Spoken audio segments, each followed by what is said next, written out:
गोटे कथा कहबी बंधु माने, दुख कष्ट आम समस्त को जीवन में आसी थाए, कहार अधिक कहार कम, किंतु आसी थाए निश्चित।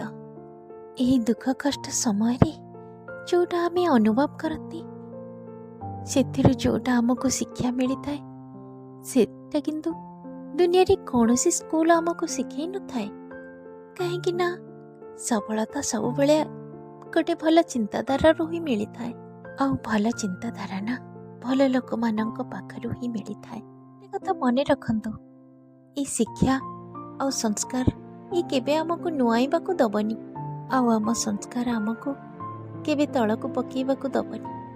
सेतिलागि जीवन रे जदि भल सफलता पाइबार अछि तो निज भितरे भल विचार सहित सफलता मध्य निश्चय रखंतु। जय जगन्नाथ।